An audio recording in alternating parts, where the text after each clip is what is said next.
Andrew? I don't think so. I don't think he did. I'm more worried about Coach Ken. He just tweeted Appreciate that. it's scheduled to begin soon. He's going to have updates. So. Okay. We can watch on Go Ducks, right? I like it. Right.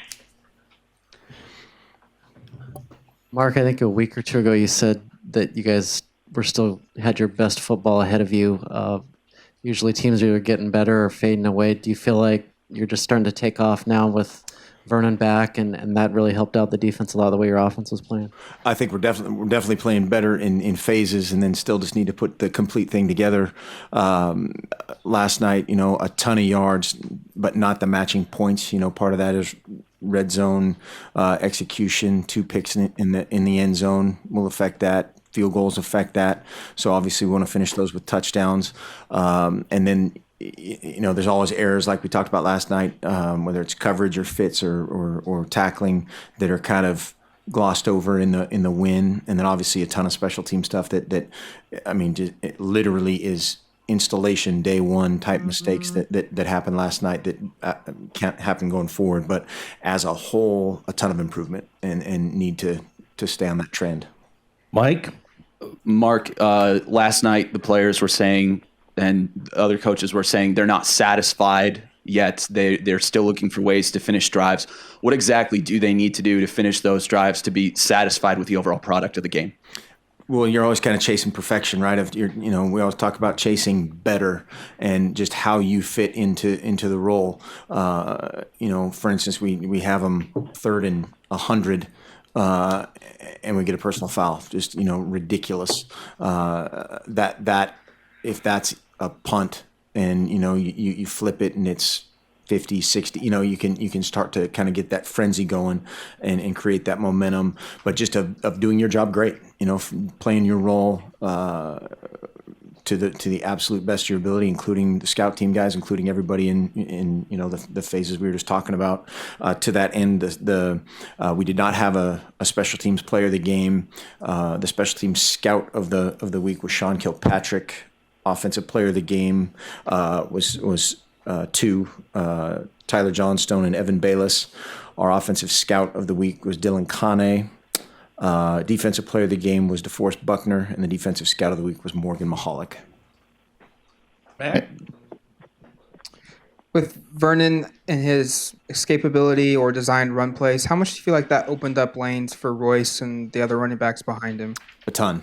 And you have to have that element in our offense that gap has to exist. The defense has to account for that, and if it's one false step that becomes an arm tackle for Royce, or as we saw last night, Kenai, Tony James, Taj, all getting better and better. That element has to be there. Mike, do you have a question? Yeah. So with so many guys running the ball so well last night, at or almost 100 yards on the ground, what was clicking for them last night? For the most part, hitting things in the right spot. For the most part, still had a couple things that had some opportunities to have huge plays that either didn't press far enough and bounce too early outside or cut back too early to the backside. All kind of growing pain type of things. And then the offensive line played well. Still not great, perfect, but better and with more confidence. And so just again need to stay on that trend in preparation for Stanford. Rob? Can you illuminate a little more what you saw from Bayless that you like from him? I mean, I don't think he had a catch, so what did he do so well? He probably had his best blocking game, definitely of this season. I don't know if it's of his career, and just of had a couple great finishes that sprung runs, set the edge several times in kind of the student body right type of action sweep play. Did a really good job setting the edge. Andrew Greif, you have a question? I do. Last night, Frost said that the offensive line he thinks is kind of his unsung hero in this turnaround. Thinks they play really, really well and consistently.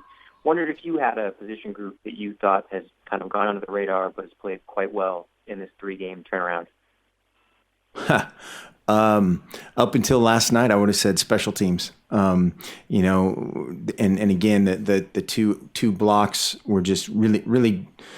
They're just so easy to fix. It's that, you know, that's what makes it that much more frustrating, like we talked about last night.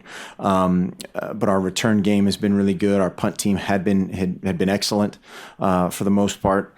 Our coverage units, and then I think everybody else, you know, at times has flashed, whether it's been the D line, the linebackers, the secondary still you know, improving.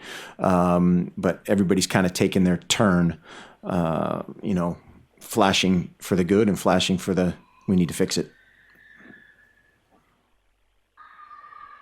Ryan, yours.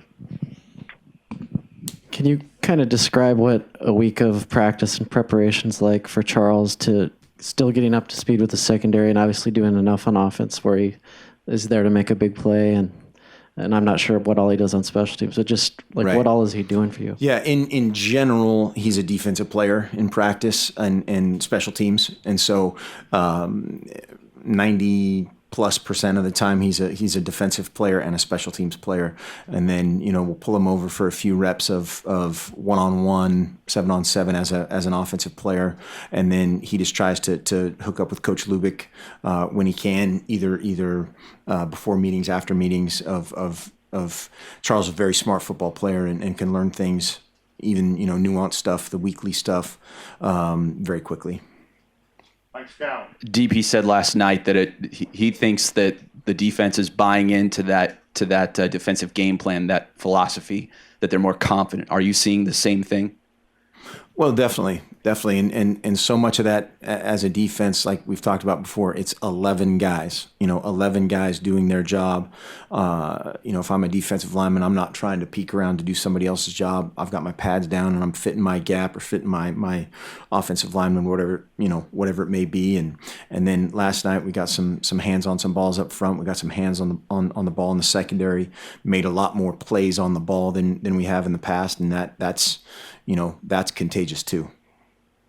You don't need to catch it. Anything else, Andrew? Yeah, I saw Malik Lovett took part in the participation report and missed him on the field, but he showed up in the report. What led you to decide that was a good one to maybe get rid of that red shirt for him? As impossible it may be to believe, I think the sports information department made a mistake on that. He did not participate. Aha. Andy was too busy PAing. I guess It's excellent.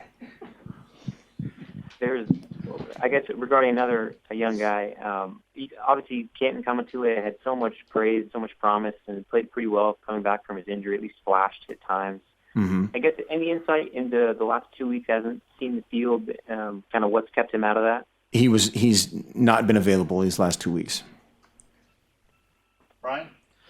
DeForest playing with a big club hand, and a lot of NFL scouts were here last night. Can you just talk about the season he's having? He's battling. I mean, the guy is playing his tail off, and it's one-handed. I mean, how he's done it. He's double teamed. He's triple teamed. He's chunked and chipped on their releases, and he's just battled. And I think more so than anything, just been a steadying force in there for a bunch of guys. Mentioned Canton of kind of mentoring all those guys and just being a great example of the guy hasn't missed a rep of practice. I mean, we take him out of practice to kind of force a little healing time and stuff. But he Defoe's a rock. Anything else? Okay. Thank you. Thanks. What's